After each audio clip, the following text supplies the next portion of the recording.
ജീവിതത്തിൽ പഠിച്ച ഏറ്റവും വലിയ പാഠങ്ങൾ എന്തൊക്കെയാണ്? നമ്മൾ ഇന്ന കാര്യങ്ങൾ ചെയ്യുമെന്ന് നമ്മൾ ഉറപ്പിച്ചാൽ അത് ചെയ്യാന്നുള്ളതാണ്, അത് ചെയ്യാൻ പറ്റുന്നുള്ളതാണ്. അപ്പൊ എവിടെ എന്ത് പറയണം പറയരുത് എന്ന് വരെ പഠിപ്പിച്ചെന്ന് സജീവ. പക്ഷെ ഒരു പാർട്ട്ണറായിട്ട് ഈ ഒരു വ്യക്തി മാറുകയും ചെയ്യുന്നു. അറിയേണ്ടതില്ല എൻ സ്നേഹം അതൊന്നും പറയാതെ കൂടെയുള്ളപ്പോ മൂപ്പരുടെ മുന്നിൽ വരുമ്പോ ചിരിച്ചു കഴിക്കണം. അവിടെ ഒരു ഭാവ വ്യത്യാസം വരാൻ പാടില്ല. ഇപ്പൊ ഇന്ന് പ്രശസ്തയായിട്ട് നിൽക്കുന്ന അനുശ്രീയെ വരെ ഈ ഒരു ഫീൽഡിലോട്ട് കൈപിടിച്ച് ഉയർത്തിയ വ്യക്തിയാണ്. അങ്ങനെ പറയാൻ പറ്റില്ല, ഞാനല്ലെങ്കിൽ മറ്റൊരാൾ. ഇനി നിങ്ങൾ എനിക്ക് വേണ്ടി തരാനുള്ളത് എന്തിനെന്താ? ഓരോന്ന് കൊടുത്താൽ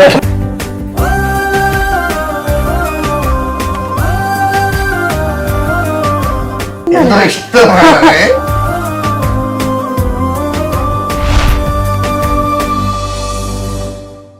ഈ പറഞ്ഞ ബിസിനസ്സിൻ്റെ ആ ഒരു സമയമായപ്പോൾ, ഇപ്പോൾ കോളേജ് കഴിഞ്ഞ് നിൽക്കുന്ന സമയത്താണ് അങ്ങനെ ഒരു എന്താ പറയുക കാസറ്റ് ബിസിനസ് പറഞ്ഞൊരു ഫീൽഡിലേക്ക് വന്നതും ഇതായതെല്ലാം. അപ്പോൾ ഒരു കാസറ്റ് ഇറക്കേണ്ട സാഹചര്യം വന്നു. കാസറ്റ് ഇറക്കാൻ എൻ്റെ കയ്യിൽ പറഞ്ഞ എന്താ ഇയാളുടെ കയ്യിൽ എവിടെ ഓട്ടക്കാലണമെന്ന് പറഞ്ഞ അവസ്ഥ. എവിടെയാണ് നമ്മളതിൽ പൈസ? എനിക്കൊക്കെ അന്ന് ബസ്സിന് എന്താ ഈ പറയുന്ന കോളേജ് പോകാനൊക്കെ ഉള്ള ആ ഒരു പൈസ ഇല്ലേ, എത്ര 50 പൈസ 25 പൈസ എന്താണ് അന്നത്തെ കാലത്ത്. ആ ഒരു പൈസ ആണ് നമ്മളെ കയ്യിലുള്ളൂ. അപ്പോഴാണ് ഈ കാസറ്റിൻ്റെ ഒരു പരിപാടി, സാധനത്തിൻ്റെ ഒരു ഇങ്ങനെ ഒരു സംഗതി വന്നപ്പോൾ അമ്മ പറഞ്ഞ് നല്ലൊരു കാര്യം ചെയ്യും, ഞാൻ കുറച്ച് പൈസ തരാം, നീ എന്താ വെച്ചാൽ ചെയ്തോ, അച്ഛനറിയണ്ട എന്ന് പറഞ്ഞിട്ട് അമ്മ ഒരു പൈസ തന്നു.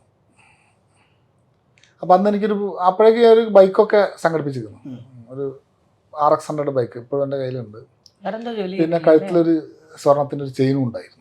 ഒക്കെ വീട്ടുകാർ സ്വന്തമല്ല, ഒക്കെ വീട്ടുകാർ തന്നാണ്. അപ്പം ആ പൈസ ഈ ബൈക്ക് പണയം വെച്ചു, ചെയിന് പണയം വെച്ചു, ഒക്കെ പൈസ എടുത്തിട്ട് ഇപ്പം അമ്മ തന്ന പൈസയും കൂട്ടിയിട്ടാണ് ഞാൻ ഈ കാസറ്റ് ആദ്യത്തെ ജയൻ്റെ. അങ്ങനെ ഒരു സുപ്രഭാതത്തിൽ കാസറ്റ് കിട്ടിയെന്ന് പറഞ്ഞാലും അങ്ങനെയൊക്കെ ഇറക്കാൻ പറ്റുമോ ഒരു വ്യക്തിക്ക്? ഒരു സാധാരണക്കാരന് ഇറക്കാൻ പറ്റുന്ന കാര്യമാണോ? അല്ല, എനിക്ക് ഒരു പ്രീവിയസ് എക്സ്പീരിയൻസ് ഉണ്ടായിരുന്നു. എൻ്റെ ഒരു സുഹൃത്ത് ബിജു എന്ന് പറഞ്ഞ ഒരാളുണ്ട്. ആളിപ്പം കുറച്ച് നാൾ മുമ്പ് മരിച്ചുപോയി. പുള്ളിയുടെ വർക്കുകൾ ഓൾറെഡി പുള്ളി കാസറ്റ് ചെയ്യുന്ന സമയത്ത് അതിൻ്റെ മാർക്കറ്റിംഗ് ഞാനായിരുന്നു ചെയ്തിരുന്നത്. അപ്പോൾ ഈ വർക്കുകളും നോർമലി പോയിട്ട് സ്റ്റുഡിയോയിൽ ഇരുന്നിട്ട് ഇതെല്ലാം ചെയ്തിരുന്നതും ബാക്കിയെല്ലാം ഞാനായിരുന്നു. അപ്പോൾ അതുകൊണ്ട് അതിൻ്റെ ഒരു റൂട്ട് മൊത്തം എനിക്കറിയായിരുന്നു, അതെങ്ങനെയാണ് ചെയ്യുക എന്നുള്ളത്. അപ്പം അങ്ങനെയാണ് പിന്നെ പുള്ളിയായിട്ട് നമ്മൾ രണ്ടും പിരിഞ്ഞപ്പോഴാണ് സ്വയം ചെയ്യാമെന്നുള്ളൊരു തീരുമാനത്തിൽ വന്നത്, ഒന്ന് ചെയ്തു നോക്കാമെന്നുള്ളത്. അപ്പോൾ അത് ചെയ്തു. ഫസ്റ്റ് ഞാൻ പറഞ്ഞല്ലോ, ഇതൊരു പാട്ടുകൾ തമ്മിൽ, ഓരോ പാട്ടുകളും തമ്മിലൊരു കണക്ഷനുണ്ട്, ഒരു ബന്ധമുണ്ടാവും പല പാട്ട്. അതെങ്ങനെ ഒരാൾക്ക് പറഞ്ഞു കൊടുക്കണം അല്ലെങ്കിൽ ഇതാക്കണം എന്ന് എനിക്കറിയില്ല. എക്സാമ്പിൾ പറഞ്ഞാൽ എൻ്റെ ആദ്യത്തെ കാസറ്റിൽ 10 പാട്ട് ആണ് ഇറങ്ങുന്നത്. അപ്പോൾ ഈ 10 പാട്ടുകൾ തമ്മിൽ ഒരു അദൃശ്യമായ ബന്ധമുണ്ട്. 10 പാട്ടുകൾ തമ്മിൽ അങ്ങോട്ടും ഇങ്ങോട്ടും. അതായത് നമ്മളൊരു അന്നൊക്കെ ഫസ്റ്റ് പാട്ട് കാസറ്റിലിടുന്നത് ലാസ്റ്റ് പാട്ട് എന്നൊക്കെ പറയുന്നൊരു സാധനമുണ്ട്. കാസറ്റ് ഫസ്റ്റ് പാട്ട് പ്ലേ ചെയ്യുന്നു, പിന്നെ തിരിച്ചിട്ട് ഡേ ചെയ്യുക. അപ്പോൾ ലാസ്റ്റ് പാട്ടിൻ്റെ ഭാഗമായിരുന്നു കേൾക്കുക. അപ്പോൾ ഫസ്റ്റ് പാട്ട് നല്ലൊരു പാട്ടായിരിക്കും, ലാസ്റ്റ് പാട്ട് നല്ലൊരു അടിപൊളി പാട്ടായിരിക്കും എന്നൊക്കെ ഉള്ളൊരു റൂട്ടൊക്കെ ഉണ്ടായിരുന്നു. അപ്പോൾ അത് പക്ഷേ ഈ പാട്ടുകൾ തമ്മിലൊരു ലിങ്ക് കണക്ഷനൊക്കെ എൻ്റെ മനസ്സിലുണ്ട്. അതൊരാൾക്ക് പറഞ്ഞു കൊടുക്കാൻ അന്നൊന്നും പറ്റുന്ന കാര്യമല്ല. പക്ഷേ അതിൻ്റെ ഒരു എക്സാമ്പിൾ എന്ന് പറഞ്ഞാൽ, ഞാൻ ഈ 10 പാട്ട് കൊടുക്കാൻ എനിക്ക് പറ്റുന്നില്ല, 9 പാട്ടേ ആവുന്നുള്ളൂ. ആയിരക്കണക്കിന് പാട്ടുകൾ മലയാള സിനിമയിലുണ്ട്, പക്ഷേ എനിക്ക് 9 പാട്ടേ കിട്ടുന്നു. 10ാമത്തെ പാട്ട്, അതായത് ഈ പാട്ടുകളായിട്ട് കണക്ഷൻ വരുന്നൊരു പാട്ട് കിട്ടുന്നില്ല. 9ൽ നിൽക്കുക. അങ്ങനെ ഞാൻ ഓർക്കസ്ട്ര ചെയ്യാൻ വേണ്ടി കൊടുത്തു. തേജ് മർവിൻ എന്ന് പറഞ്ഞ മ്യൂസിക് ഡയറക്ടറാണ്, പുള്ളിയാണ് ഇതിൻ്റെ ഓർക്കസ്ട്ര പ്രോഗ്രാമിംഗ് എല്ലാം ചെയ്യുന്നത്. അപ്പോൾ പുള്ളീനെ ഏൽപ്പിച്ചു. അപ്പോൾ ഞാനൊരു കാര്യം പറഞ്ഞത്, ഏട്ടാ ഇതിൻ്റെ 9 പാട്ട് നിങ്ങൾ ചെയ്താൽ മതി. 10ാമത്തെ പാട്ട് എന്ന് പറയുന്നത് കാർക്കുഴലിൽ പൂവ് ചൂടിയ പെണ്ണെന്ന് പറഞ്ഞൊരു പാട്ടുണ്ട്. ആ പാട്ടാണ് വെച്ച് അത് പെൻഡിങ് വെക്കൂ. ഞാൻ ഈ നിങ്ങൾ വർക്ക് തീരുന്നതിന് മുമ്പ് 10ാമത്തെ പാട്ട് തരും, കിട്ടിയിട്ടില്ലെങ്കിൽ ഇത് ചെയ്തോളൂ എന്ന് പറഞ്ഞു. സതീഷ് ബാബു എന്ന് പറയുന്ന സിംഗറാണ് പാടിയിരിക്കുന്നത്. സതീഷ് ചേട്ടനും ഈ ചേട്ടനാണ് സത്യം പറഞ്ഞാൽ ആ സമയത്ത് നമ്മളെ ഗോഡ് ഫാദറായിട്ട് നിന്നിരുന്നത്. അപ്പോൾ ആ ഒരു വർക്ക്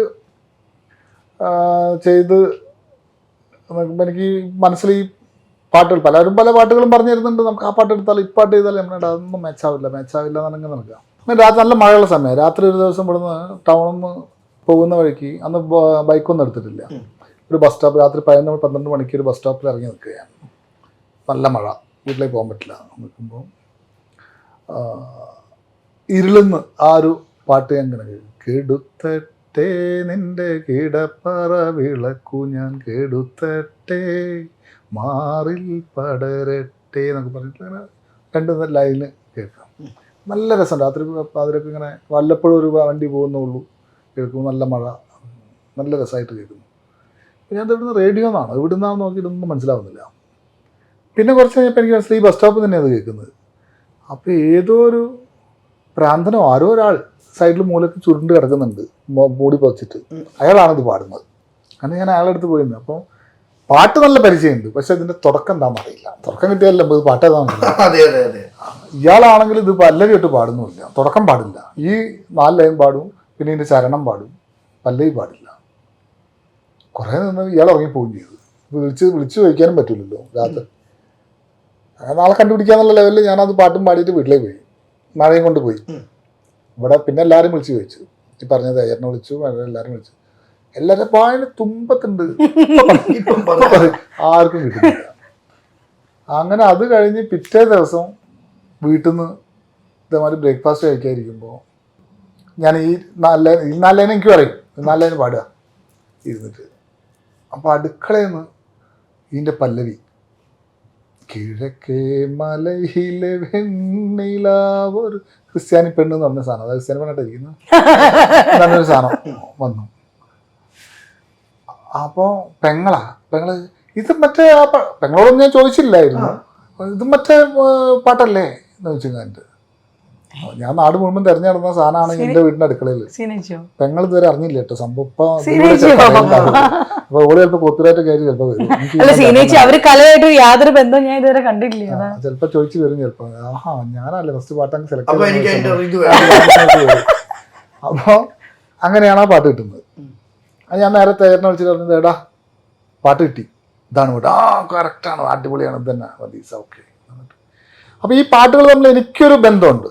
ഫസ്റ്റ് പാട്ട് ഇന്നതാണ്, സെക്കൻഡ് ഇന്നതാണ്, തേർഡ് ഇന്നതാണ്, ഒരു കണക്ഷൻസ് ഉണ്ട്. അപ്പൊ ഇതൊക്കെയാണ് മിലേനിയം എന്ന സ്ഥാപനത്തിന്റെ കഥകളല്ലേ? അത് അവിടുന്ന് അതുമല്ല. എന്നിട്ട് എന്നോട് പറഞ്ഞതില് ഇത് ഇറക്കി, എന്നിട്ട് ഇത് ആരുമില്ല മറ്റേ റെയിൽവേ സ്റ്റേഷനിൽ കാത്തുന്നതും.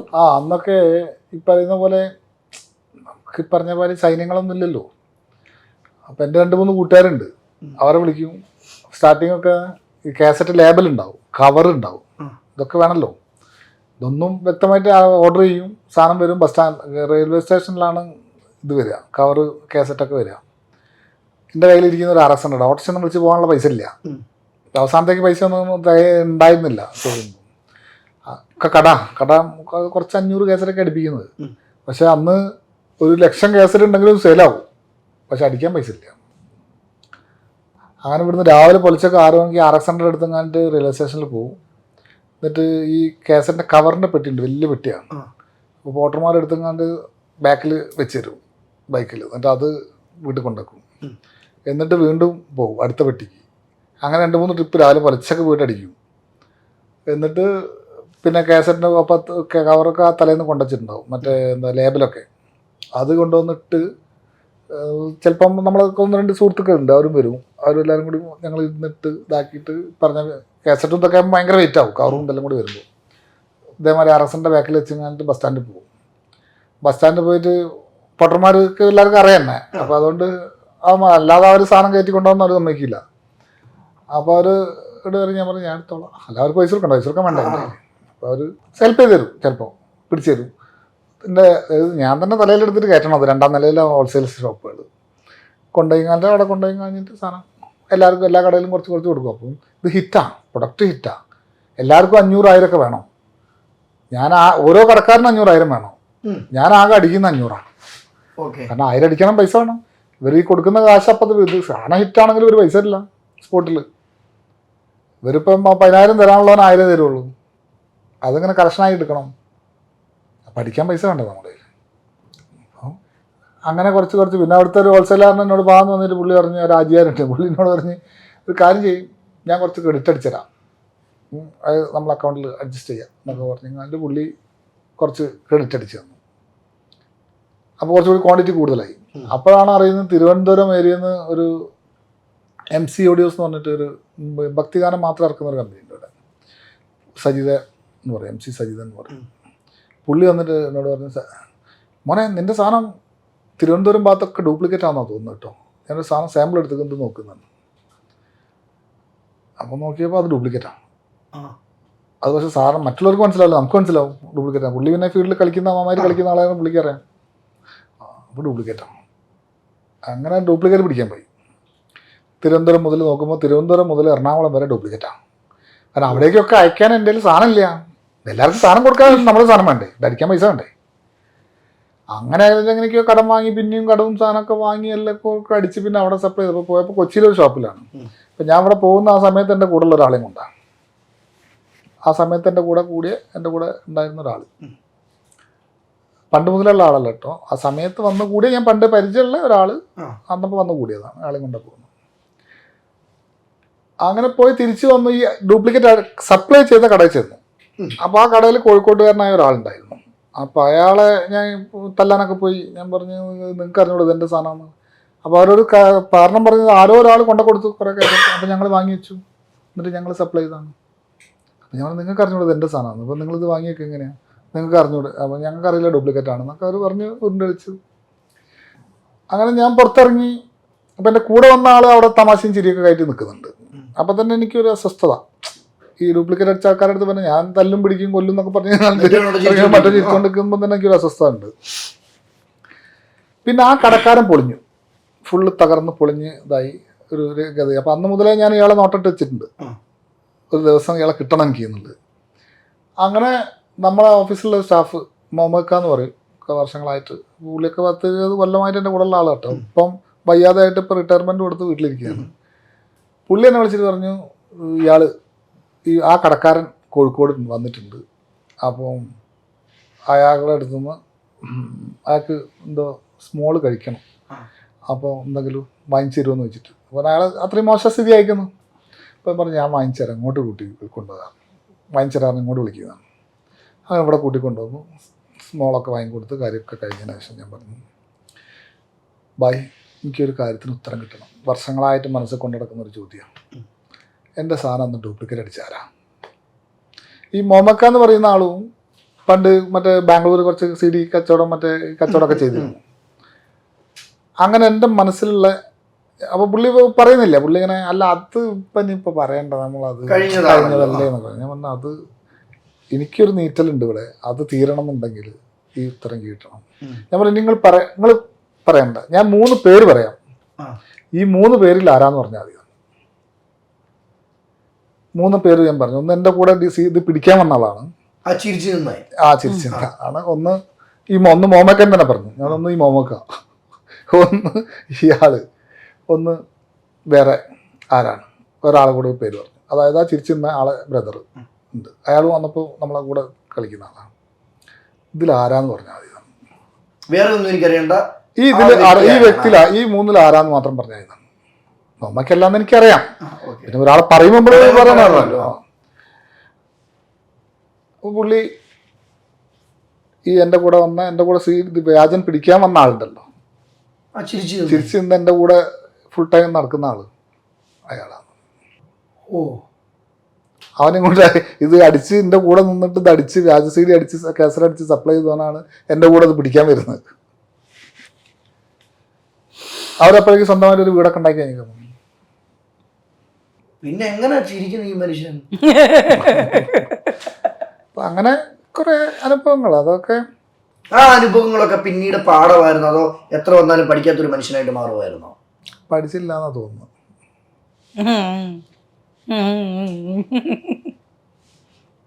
ഈ കൂടെ നിന്ന് ചതിക്കുവാന്ന് വെച്ച് അത്രമേൽ വിഷം വേറെ ഇല്ലല്ലേ?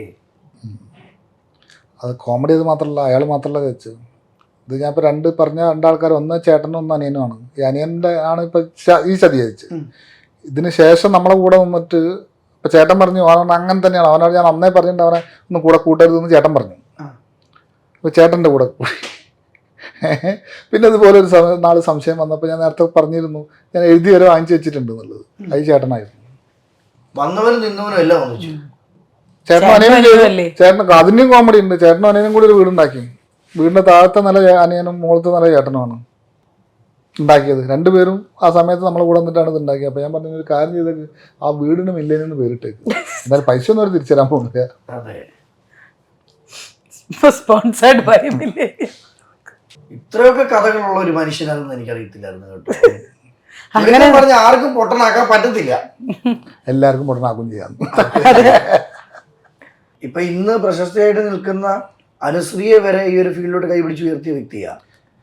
അങ്ങനെ പറയാൻ പറ്റില്ല. ഞാനല്ലെങ്കിൽ മറ്റൊരാൾ. അനുശ്രീയുടെ ആദ്യത്തെ ആൽബം എനിക്ക് തോന്നുന്നു എന്നോടൊപ്പമായിരുന്നു. കുളിർ ചൂടിയൊഴുകും കാറ്റേ, പരിമളം ചൊരിയും കാറ്റേ, കൊണ്ടുവായി എനിക്ക് എൻ്റെ സഖിയുടെ പൂസുഗന്ധം. പിന്നെ ആർട്ടിസ്റ്റുകൾ പലരും, ഇപ്പോൾ ഞാൻ പറഞ്ഞല്ലോ, ഒരുപാട് ആർട്ടിസ്റ്റുകൾ നമ്മളിലൂടെ വന്നിട്ടുണ്ട്. അതിൻ്റെ ഒരുപാട് ആളുകൾ, 1 2 അല്ല, 10 അല്ല, അതിൽ കൂടുതൽ.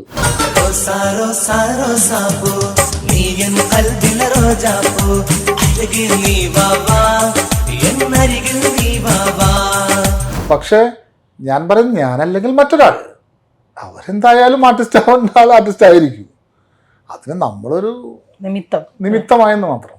ഒരു പൂതന്നാൽ നീ എൻ്റെ കൂടെ പോരുമോ, ഞാൻ കൂട്ടിവെച്ച കൂട്ടിൽ നീ കുയിലായി പാടുമോ, നീ എൻ ഇണയായി കൂടുമോ. നല്ലൊരു പ്രവൃത്തി ചെയ്ത ഇന്നല്ലെങ്കിൽ നാളെ വേറെ മറ്റൊരാളാണെങ്കിൽ നമ്മുടെ മുമ്പ് വരും അല്ലേ. അല്ല, ഞാനാണെങ്കിൽ ഇവിടെ ആൽബം ചെയ്തു. അപ്പം അതിൽ തന്നെ പലരുടെ ഇൻ്റർവ്യൂ ഒക്കെ ഞാൻ കണ്ടിട്ടുണ്ട്. നിങ്ങൾ ഫസ്റ്റ് ഈ കലയർ ഫീൽഡിൽ എങ്ങനെ ആദ്യം വന്നത്? ഞാൻ മോഡലിങ്ങിലൂടെ ആയിരുന്നു വന്നത്, ഞാൻ മോഡലായിരുന്നു എന്നൊക്കെ പറയുന്നത് കേട്ടിട്ടുണ്ട് ഞാൻ. എവിടെ എൻ്റെ വീട്ടിൽ വന്ന് അവരുടെ അച്ഛനും അമ്മയും വീട്ടിൽ വന്ന് എങ്ങനെയെങ്കിലും ഒന്ന് ചെയ്യിച്ചു തരണം എന്ന് പറയുന്ന, ഇപ്പോൾ നിങ്ങളോടൊക്കെ പറഞ്ഞ സുപരിചിതമായൊരു പേര് വരണ്ട്, എല്ലാവർക്കും അറിയാം ആയിരുന്നു. പക്ഷേ ഒരു ബന്ധമോ ഒരു കണക്ഷനോ ഒന്നുമില്ല, ഒരു വിളിയോ കാര്യങ്ങളോ. ഇൻ്റർവ്യൂവിൽ പോലും അവർ പറയുന്നത് അങ്ങനെ. അപ്പം ഞാനും വിചാരിച്ചു, പിന്നെ എന്തിനാ അവരായിട്ട് കണക്ഷൻ അവരെ കൊണ്ട്. ഇപ്പം ഇവള് ഇൻ്റർവ്യൂവിൽ പലപ്പോഴും പറയുന്നത് ഞാൻ കേട്ടിട്ടുണ്ട്, ഞാൻ ആദ്യം ചെയ്തത് മില്ലേനിയത്തിലാണ്. അങ്ങനെ വേറെയും പലരും പറഞ്ഞ് ഞാൻ കേട്ടിട്ടുണ്ട്. 1 2 വളരെ ചുരുക്കം ആളുകൾ. റുമ്മാൻ പഴത്തിൻ്റെ റങ്കുള്ള പെണ്ണേ, നീ ഇന്നെൻ്റെ ബീവിയായി പോരൂല്ലേ. പെണ്ണേ, നീ എൻ കനവിൽ മുഹബത്തിൻ ഗസലായി മൂളുമോ. പൂവിതളല്ലേ ഫാസില, തേൻകനിയല്ലേ ഫാസില, പാലഴകല്ലേ ഫാസില, മാൻമിഴിയാളേ ഫാസില. മണ്ണും മഴയും പ്രേമിക്കും നേരം, കാറ്റും മരവും കെട്ടിപ്പുണരും, പൂവും കുയിലും കൂട്ടിനു തേടുമ്പം പാടുന്ന പാട്ടെല്ലാം പ്രേമഗാനങ്ങൾ. തിരിപ്പോ കോതല മംഗല പരിപ്പോ 12 കുതിരയും തെക്കിട്ട് വടക്കിട്ട് പോയി നാം വള്ളിക്കെന്തിന് പോയി. മോളെ അരക്കല്ല ചരക്കല്ല നന്നായി വെള്ളം കാച്ചി കുടിച്ചവളെ. ഉറുകും പ്രാവേ വെള്ളരിപ്രാവേ, ദൂത് പോകാമോ, പറന്നു പോയൻ പ്രിയ സഖിയോടായി ഇഷ്ടം ചൊല്ലാമോ. അപ്പൊ കുറെ നേരം നമ്മളോട് സംസാരിച്ചു. ആദ്യം നമ്മൾ സൂചിപ്പിച്ച പോലെ പ്രൊഡ്യൂസറാണ്, ഡയറക്ടറാണ്, ആക്ടറാണ്. ഈ ആക്ടറും ആക്ട്രസും കൂടെ ഒന്നിച്ചു കഴിഞ്ഞാൽ എന്താണെന്ന് ഞങ്ങൾക്കൊന്ന് കാണണം. അപ്പൊ നമുക്കൊരു ടാസ്കിലോട്ട് പോകും അല്ലേ? ഇൻട്രസ്റ്റ് ഇല്ലാത്ത ഏരിയയാണ്. അപ്പം കുറച്ച് സിനിമാ പേരുകളൊക്കെ ഇതിനകത്ത് എഴുതിയിട്ടുണ്ട്. അപ്പം ഇപ്പൊ സാർ അഭിനയിക്കുവാണെങ്കിൽ ഏഞ്ചൽ അല്ല അഭിനേത്രി വിള രണ്ടുപേരും ചെയ്യണം. വേറെ ഗെയിം സിംഹമായ വേറെ സിനിമ പേരൊന്നും ഇല്ല, വേറെ ഗെയിം ഒന്നും ഇല്ല. അഭിനയിച്ച് കാണിക്കണേ. അതാണ് ഇവിടെ ഇരിക്കട്ടെ, ഞാൻ അവിടെ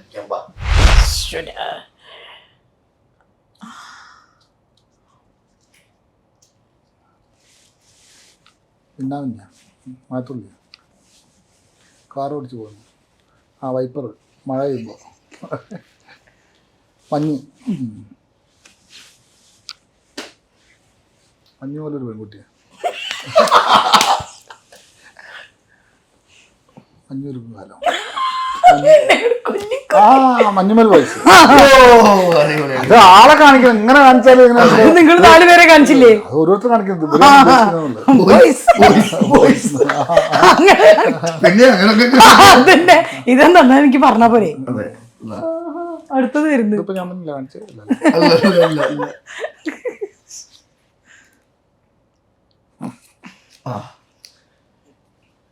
തകർക്കും. ദേഷ്യം, ക്രൗര്യം, രൗദ്രം, ശക്തി, ബലം, ആർപ്പുവിളി, ആവേശം. കൊള്ളാം. അതേസല്ലേ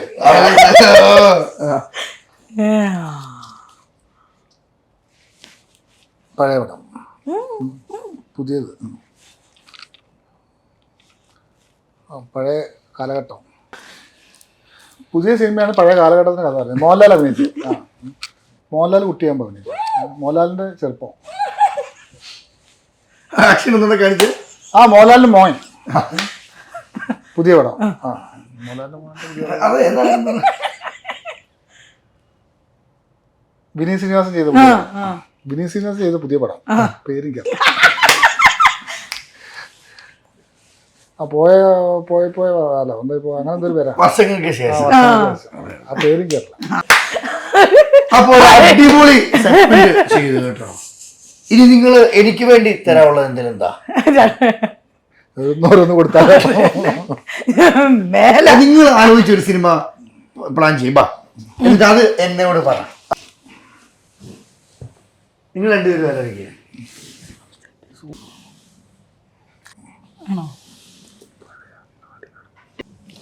ഞങ്ങൾ കാണിച്ചു തരണല്ലേ? അപ്പച്ചി പറഞ്ഞ കൊടുക്കാം. കണ്ണുപൊട്ടി, കണ്ണുപോയി, കണ്ണില്ല. നീ പറഞ്ഞുതരാം. ശരീരം, സ്ത്രീ, പെണ്ണ്, പെണ്ണുങ്ങൾ, സ്ത്രീകൾ, പെണ്ണ്. 2 വാക്കുണ്ടോ? ഓക്കെ, അതിൽ ആദ്യത്തെ വാക്ക്, രണ്ടാമത്തെ വാക്ക് ഞാൻ പറഞ്ഞു. ഇത് സീനാണോ അഭിനയിക്കുന്ന സിനിമയിൽ? അല്ല, പേര് തന്നെയാണോ പറയുന്നത്? പെണ്ണ് കാണൽ, പെണ്ണ് കാണുന്നില്ല, പെണ്ണ് കാണുന്നില്ല, അതിപ്പുറത്തിടണം. കാണില്ല പെണ്ണ്. ഒരു ക്ലൂ, അതിലൊന്ന് ഇംഗ്ലീഷാണ് അക്ഷരം, രണ്ടും ഇംഗ്ലീഷ് അക്ഷരം. ഇംഗ്ലീഷാണ് അക്ഷരം. ഞാൻ ഇംഗ്ലീഷ് സിനിമ ഒന്നും കാണുന്നില്ല. ഞാൻ മലയാള ആൻസർ നീ പറഞ്ഞു, അത് ഇംഗ്ലീഷ് ആക്കിയാൽ മതി, അത്രേ ഉള്ളൂ. അങ്ങനെയാണ് ഞാൻ ഇവിടെ ഇരിക്കുവോ? ഞാൻ പറഞ്ഞു ആൻസർ. മലയാളത്തിൽ പറഞ്ഞു, ഇംഗ്ലീഷ് ആക്കിയാൽ. Girl friend. ഓക്കെ, ഞാൻ തോറ്റു. നിങ്ങൾ പറഞ്ഞു. എടാ അത് 2 അക്ഷരം മലയാളം പറഞ്ഞേ. നീ മലയാളത്തിൽ പറഞ്ഞെന്ന് പറഞ്ഞില്ല ആൻസർ. ഗേള് രണ്ടാമത്തത്. ആദ്യത്തെ പോയി പെണ്ണ്, പോയി മിസ്സിംഗ് ഗേൾ, കാണുന്നില്ല, ഇന്റർവ്യൂ ചെയ്തില്ലേ? മനസ്സിലായി. എങ്ങനെ ഉണ്ടായിരുന്നു എന്റെ അഭിനയം? വളരെ മോശമായി. അയ്യോ, ഞാൻ അഭിനയിച്ചതാ, എനിക്കറിയായിരുന്നു ആ സിനിമ.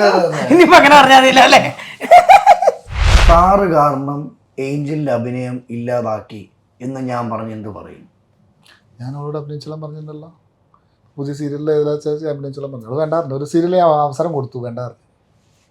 ബിസിനസ്സുകാരനല്ലാത്ത സജി മില്ലേനി വീട്ടിലെങ്ങനെ? ബിസിനസ്സുകാരനല്ലാത്ത സജി മില്ലേനിയത്തിന് 1% പോലും ഞങ്ങൾക്ക് കിട്ടാറില്ല. വീട്ടിൽ വരുന്ന രംഗം ഒന്ന് അഭിനയിച്ച് കാണിച്ചേ. വീട്ടിൽ രാവിലെ ഏക്കും തൊട്ട് അഭിനയിക്കല്ലേ? രാവിലെ ഏക്കുന്നു. ഇപ്പൊ പിള്ളേർ സ്കൂളിൽ പോകാറുണ്ട്, ചിലപ്പോൾ സ്കൂളിൽ വിടും, അല്ലെങ്കിൽ ഡ്രൈവർ ഉണ്ടാക്കും. നേരെ വരുന്നു, പത്രം വായിക്കുന്നു, ചായ കുടിക്കുന്നു. സംസാരമൊന്നുമില്ല കേട്ടോ, സംസാരമൊക്കെ റേഷനാ. എല്ലാം റേഷനല്ലാത്തൊന്നും പ്രതീക്ഷിക്കണ്ട. അവിടുന്ന് നേരെ വരുന്നു, കുളിച്ച് റെഡി ഓഫീസിൽ പോകുന്നു. ഓഫീസിൽ നിന്ന് രാത്രി വരുന്നു, നേരെ വരുന്നു, ഭക്ഷണം കഴിക്കുന്നു. അവിടെ തിയേറ്റർ ഉണ്ട് വീട്ടിൽ. അപ്പോൾ തിയേറ്ററിൽ കയറി ഇരുന്ന് സിനിമ കാണുന്നു, കിടക്കാൻ നേരത്ത് വന്ന് കിടന്നുറങ്ങുന്നു. ഈ തമാശ പറയുന്ന അല്ലെങ്കിൽ ഭയങ്കര ജോളിയായിട്ട് നിൽക്കുന്ന ആമ്പിള്ളേരെ അല്ലേ പൊതുവെ ഇഷ്ടം? ഈ ഗൗരവക്കാരനെ എങ്ങനെ ഇഷ്ടപ്പെട്ടു? അങ്ങനെ എന്നെ സംബന്ധിച്ച് അങ്ങനെയല്ല. എനിക്കങ്ങനെ കൂടുതൽ ഇങ്ങനെ കളി പറഞ്ഞ് മറ്റേ യോയോ കാണിക്കിച്ച് മറ്റേ ഈ സ്റ്റൈൽ നിൽക്കുന്നവരോടൊന്നും വലിയ താല്പര്യമില്ലാത്ത ആളാണ് ബേസിക്കലി. അപ്പം ഇതെങ്ങനെയാ നമ്മളിപ്പോൾ പറയും മൂപ്പരക്കൊരു പ്രത്യേകതയാണ്. പക്ഷെ അത് പല സമയത്തും എനിക്ക് വേറെയായിട്ട് വരുന്നുണ്ട്. മൂപ്പരോട് ഫോണിൽ സംസാരിച്ചാൽ പലരും അഡിക്റ്റഡ് ആവും. അങ്ങനെ അഡിക്റ്റ് ആയതാണ് ഞാൻ ആദ്യമായിട്ട് അത് പുറത്തു പറയുന്നത്. അങ്ങനെ അഡിക്റ്റ്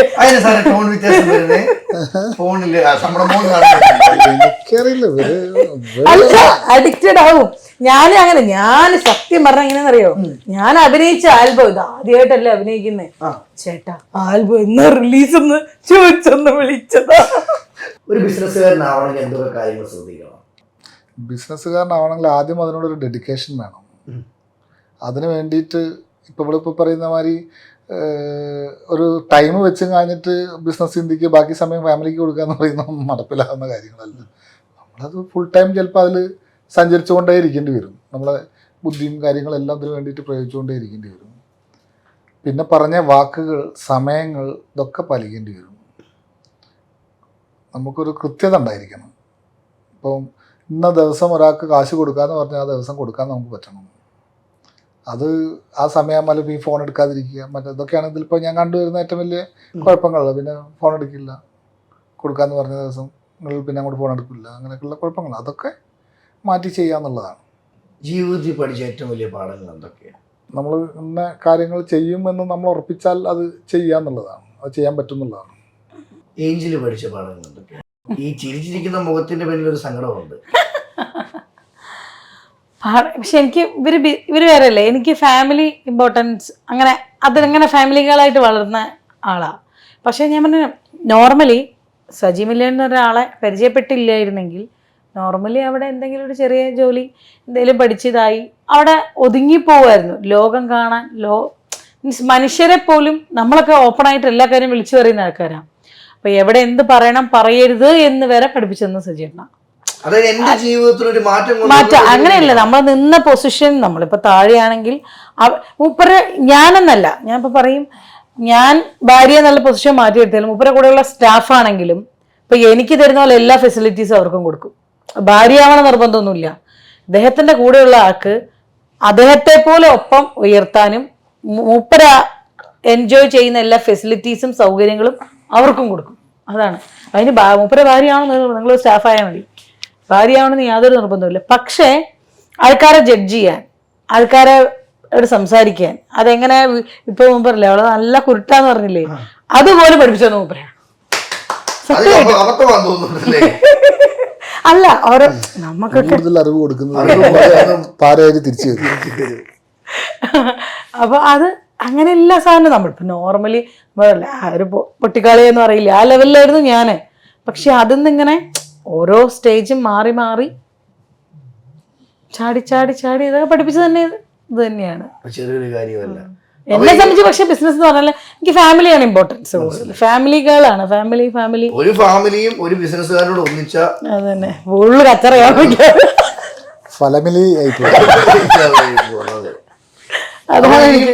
സാറേ മാഡം ഇനി മുന്നോട്ടുള്ള ജീവിതത്തിൽ ഒരുപാട് ഉയർച്ചകൾ ഉണ്ടാവട്ടെ. അപ്പോൾ എല്ലാവിധ ആശംസകളും നേർന്നുകൊണ്ട് താങ്ക് യു.